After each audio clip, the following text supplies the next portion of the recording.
मित्रांनो, आपण जी सिरीज चालू केली होती की दोन ट्रेड प्राइस ॲक्शनच्या हिशोबानं आपल्याला काम करायचं आहे आणि थोडा कॉलपुट डेटा म्हणजे CPR डेटा आणि प्राइस ॲक्शन या दोन्हीची कॉम्बिनेशनची आपली अशी स्ट्रॅटेजी आहे.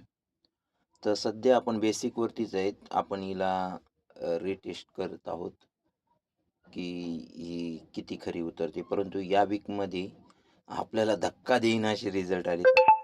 अक्षरशः 6 लॉस आणि फक्त 2 प्रॉफिट. आता आजचे पण मित्रांनो 2 लॉस आहेत. या ठिकाणी आपण सकाळी हा ट्रेड घेतला होता. ही एक हॅमर बनली आणि मला एक वाटलं की हा एक रिव्हर्सल येऊ शकतो. CPR डेटा पण ओव्हरबॉट होता.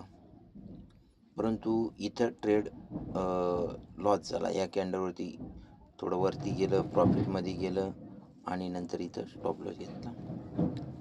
त्याच्यानंतर मित्रांनो ही कॅन्डल एवढी स्ट्रॉंग दिली म्हणजेच असं वाटलं की ब्रेकआउट कॅन्डल आहे. इकडचं सर्व लो व्यू क्रॉस करून स्ट्रॉंगली ब्रेकआउट कॅन्डल दिली आणि बुलिश एंगल पिन चांगली कॅन्डल होती. तर आपण इथे एक ट्रेड घेतला आणि याच्या खाली स्टॉप लॉस लावला. परंतु मार्केट आज ओव्हरबॉटमध्ये आहे, म्हणजे अक्षरशः तो बाईंगमध्ये गेलं नव्हतं. हा व्ह्यू पण आपला चुकीचा झाला आणि आपला आजचा लॉस म्हणजेच 3600 म्हणजे आपल्या डेलीचा 3000चा आहे, मात्र त्याच्यापेक्षा आज जास्त लॉस झाला. चला, ओव्हरऑल आपण या वीकमध्ये 2 प्रॉफिट आणि 6 लॉस.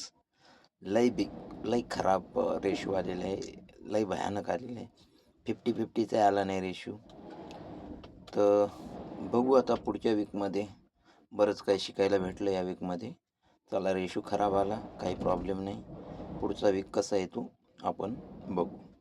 चला, बाय बाय, टेक केअर.